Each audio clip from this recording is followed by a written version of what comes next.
आज मुझे करीब 4-4:30 बजे सूचना मिली मेरे पार्टी कार्यालय से कि मुझे बहुजन समाज पार्टी से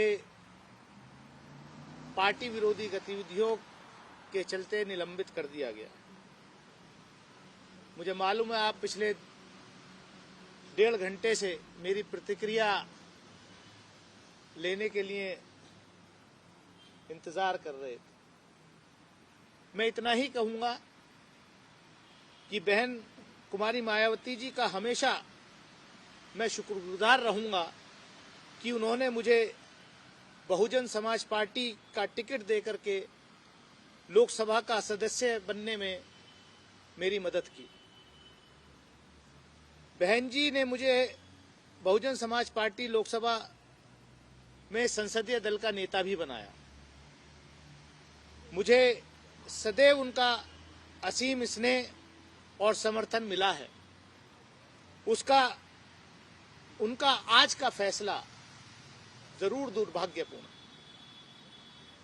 मैंने अपनी पूरी मेहनत और लगन के साथ बहुजन समाज पार्टी को मजबूत करने का भरसक प्रयास किया और कभी भी किसी प्रकार का पार्टी विरोधी काम नहीं किया है। इस बात की गवाह मेरे अमरोहा की जनता है। मैंने भारतीय जनता पार्टी की सरकार की जन विरोधी नीतियों का विरोध जरूर किया है और आगे भी करता रहूंगा। चंद पूंजीपतियों द्वारा जनता की संपत्तियों की लूट के खिलाफ मैंने आवाज उठाई है और आगे भी उठाता रहूंगा, क्योंकि यही सच्ची जनसेवा है। यदि ऐसा करना जुर्म है तो मैंने जुर्म किया है और मैं इसकी सजा भुगतने के लिए तैयार हूं। अमरोहा की जनता को मैं आश्वासन देना चाहता हूं कि आपकी सेवा में मैं हमेशा हाजिर रहूंगा।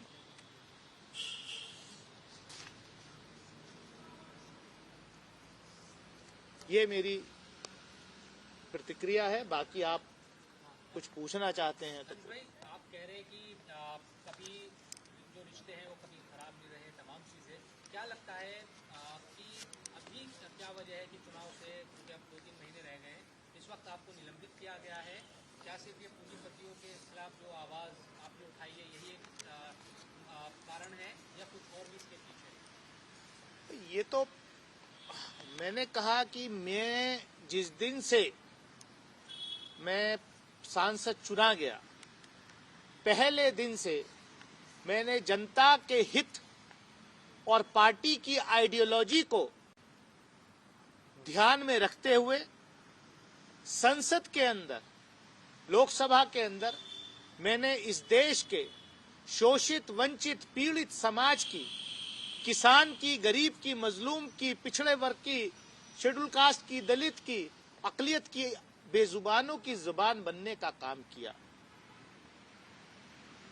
अगर ये सब पार्टी विरोधी है तो मुझे पता नहीं।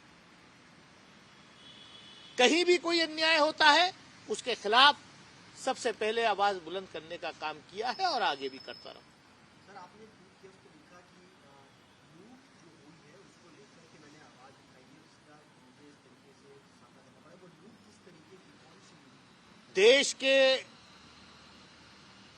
एयरपोर्ट्स, देश के बंदरगाह, देश के जो पिछले 70 साल में इस देश के में जो सार्वजनिक संपत्तियां देश की जनता की काली कमाई से बनाई गई, वो चंद सरकार के खास उद्योगपति मित्रों को जो डोल आउट की जा रही है, उस लूट का विरोध मैंने किया है और आगे भी करता रहूंगा। क्या आपको सर लगता है कि ये जो फैसला हुआ है सरकार के दबाव में मायावती जी ने फैसला लिया है? देखिए, इस पर मैं कोई टिप्पणी नहीं करना चाहता। ये आप लोगों का काम है इसको एनालाइज करना। मैं एज अ मेंबर पार्लियामेंट मैं जिस फोरम पे था उस फोरम पर मैंने अपनी पार्टी की आइडियोलॉजी, इस देश के संविधान के निर्माता बाबा साहब डॉक्टर भीमराव अंबेडकर के सपने को संविधान के दायरे में रहते हुए कहीं कोई नाइंसाफी चाहे सड़क पे हो रही हो या संसद के अंदर हो रही हो, उसके खिलाफ आवाज उठाई। मैंने जो प्लेटफॉर्म्स पर एज ए मेंबर पार्लियामेंट मुझे अपनी भूमिका निभानी थी, चाहे पार्लियामेंट्री कमेटीज में हो चाहे संसद के अंदर हो, वो भूमिका मैंने अपने कॉन्शियस के आधार पर मैंने वो अपनी आवाज को बुलंद किया है। चाहे अगस्त 2019 में जब मैं संसदीय दल का नेता था तो कुछ बिल्स जिन पर पार्टी की लाइन थोड़ी कंफ्यूजन में था हमारा मामला, तो हमने अपनी लाइन बिल्कुल स्ट्रेट ली और उसकी सजा मुझे भुगतनी पड़ी, चाहे वो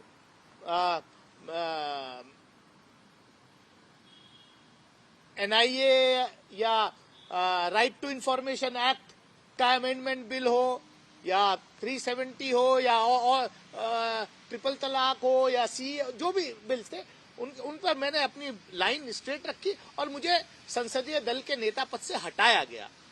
मैंने उसको कबूल किया कि मैं जहां हूं, जो लाइन है, जिन बुनियादों पर ये पार्टी बनी उस आइडियोलॉजी पर मैं खड़ा रहा। मैंने और मान लीजिए कहीं अब कल जिस तरीके का फैसला हुआ महुआ मोइत्रा जी वाले केस में, तो मैं अपना फर्ज समझता हूं, मैं अपनी जिम्मेदारी समझता हूं कि एक महिला सांसद के साथ अगर अन्याय हो रहा है तो उस अन्याय के खिलाफ मैं खड़ा हूं। मैं कमेटी के अंदर भी, एथिक्स कमेटी के अंदर भी खड़ा हुआ और मैं कल भी खड़ा हुआ, क्योंकि जिस तरीके की रिपोर्ट बनाई गई, कैश फॉर क्वायरी, अरे भाई कहां वो कैश, कौन से कैश की क्वायरी रिपोर्ट जो है वो टेबल की गई, कहीं तो दिखाई नहीं दिया, ना कहीं है।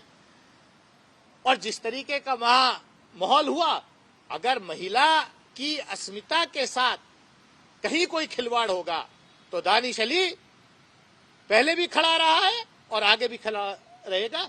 ये इसको मैं बैज ऑफ ऑनर समझता हूं कि मैंने एक जो अन्याय हो रहा था उस अन्याय के खिलाफ संसदीय समिति के अंदर भी, एथिक्स कमेटी के अंदर भी, पार्लियामेंट के अंदर भी और बाहर भी उस अन्याय के खिलाफ मैंने आवाज उठाई है और आगे भी उठाता रहूंगा। सर, अब आगे का एक्शन आपका क्या रहने वाला है? क्या पार्टी दूसरी कौन सी पार्टी ज्वाइन करने वाले हैं या किस तरह से आगे काम करेंगे? मुझे क्यों आप ये सवाल पूछ रहे हैं? मेरी जो प्रतिक्रिया थी मैंने दे दी। दानिश भाई, एक सवाल ये है, जो आरोप आपने लगाया है या जो भी बात आप कह रहे हैं अपनी प्रतिक्रिया के तौर पर, ऐसा लग रहा है कि विपक्ष इन तमाम आरोपों को सरकार पर लगाता रहा है कि चाहे बिलों के मामले में आपने कहा तलाक, 370, ये सब, और पूंजीपतियों का जो इशू है, क्या सरकार का सपोर्ट अंदरूनी तौर पर छिपे हुए बसपा कर रही है? ये कहने का मकसद है कि चाहे पूंजीपतियों के आप बंदरगांव की बात करें, सब चीज़ें, ये सरकार पर आरोप लगते रहे हैं। ये इसके पीछे आप क्या कहना चाहते हैं कि बसपा भी हुआ समर्थन?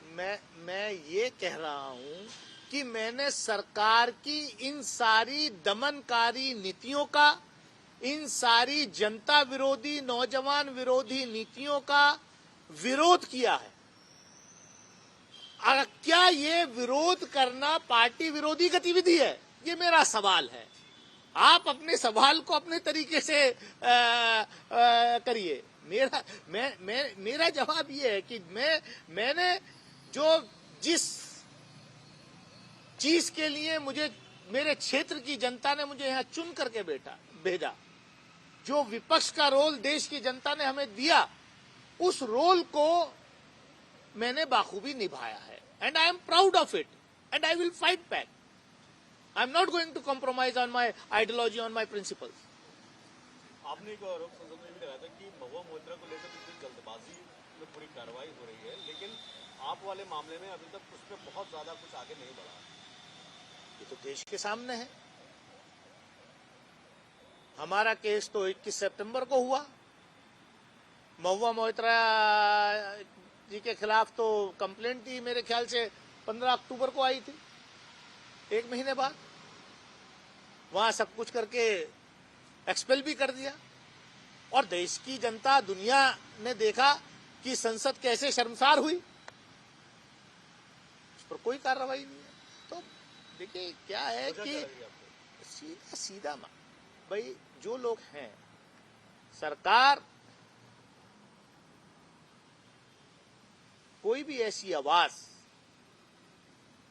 जो उनके खिलाफ या उनके एजेंडे के खिलाफ मजबूत आवाज पार्लियामेंट के अंदर है, उस आवाज को दबाना चाहती है। लेकिन हम दबने वाले लोगों में से नहीं हैं। हम देश की जनता के सवालों को लेकर के लड़ते रहेंगे, क्योंकि यही लोकतंत्र है, यही बाबा साहब का संविधान है, यही महात्मा गांधी का जिसके लिए ये देश आजाद है। सर, किस दल के झंडे के नीचे आप अपनी लड़ाई आगे बढ़ाने वाले? आप क्यों इतने उतारू हैं? आपको क्यों इतनी परेशानी हो रही है? देश का झंडा, उसकी इज्जत मेरे लिए ज्यादा अहमियत रखती है कि देश की इज्जत रहे, लोकतंत्र की इज्जत रहे, इस पार्लियामेंट की इज्जत रहे, उसके लिए मैं लड़ रहा हूं। आपको खाली ये चिंता कौन सी पार्टी का झंडा? अरे झंडा, देश का झंडा बुलंद करने के लिए हम लोग आए हैं और देश का, लोकतंत्र का आत्मसम्मान बचाने के लिए हम आए हैं। पार्लियामेंट में जो हो रहा है, जो देखा पूरी दुनिया ने, उस लड़ाई को हम लड़ेंगे।